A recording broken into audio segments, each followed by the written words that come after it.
A U.S.-brokered ceasefire is still holding in Gaza, and many families are hoping this could finally end the two-year war between Israel and Hamas. Right now, both sides are working on preparations for a hostage prisoner exchange set for tomorrow afternoon.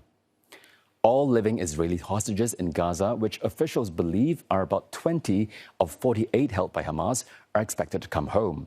Thousands of Palestinian detainees in Israeli prisons are set to be released as well, with the IDF pulling back to an agreed line inside the Strip, though they still control about half of the territory.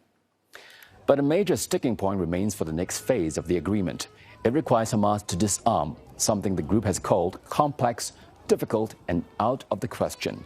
Although its negotiating committee has reportedly confirmed the militant group will not participate in governing Gaza after the war unless Israel attacks Gaza again. Now, that thorny next step will dominate tomorrow's peace summit in Sharm el-Sheikh, hosted by the U.S. and Egypt. Leaders from more than 20 nations, including UN Chief Antonio Guterres, plus the heads of the UK, Italy, Spain and France, will be in attendance. Hamas says it won't be there, and Israel has yet to confirm whether Prime Minister Benjamin Netanyahu will go. And for more, Blake Sifton is covering this story for CNA live from Tel Aviv. Blake, thank you for joining us. U.S. President Donald Trump is expected to address the Israeli parliament tomorrow before his visit to Egypt. What's on the agenda?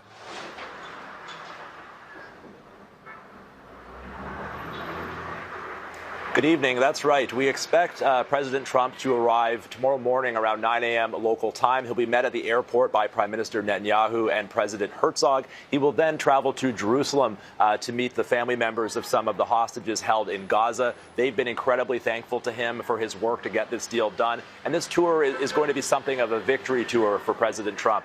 He will then address the Knesset, as you say, and that will be the first time an American president has addressed Israel's parliament in over 17 years. The last time that happened was in 2008, when former President George W. Bush addressed the Knesset. Now, Trump will be on the ground in Israel for only a short period of time, less than 4 hours, and he'll then travel to Sharm el-Sheikh to participate and co-chair this leader summit focused on the wider peace plan for Gaza.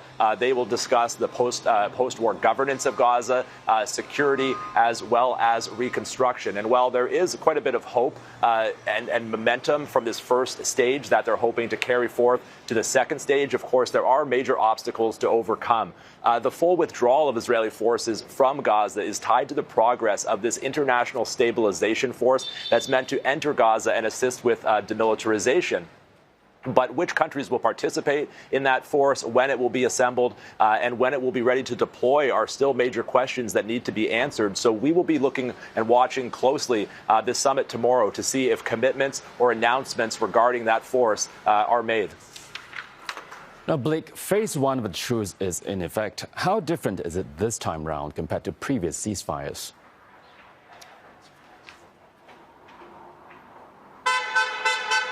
This round is similar to the two previous ceasefires we've seen in that it's following the same formula. There was a cessation of hostilities. There will be hostages released in exchange for prisoners and more aid entering Gaza. And the next few days are expected to go according to plan. However, what's different this time, of course, is that this is only the first phase, and a much wider peace plan for Gaza has been agreed to in principle by both sides. Also different this time, Hamas will be releasing the last remaining Israeli hostages held in Gaza, so they will lose all of their leverage. And the far right in Israel have advocated and said that Israel should return to war after the hostages are released if Hamas is not dismantled. The United States and President Trump have provided guarantees that that won't happen, and they've said that all future developments will be negotiated. And again, there is hope for these negotiations for this second phase of the plan, but there are major obstacles.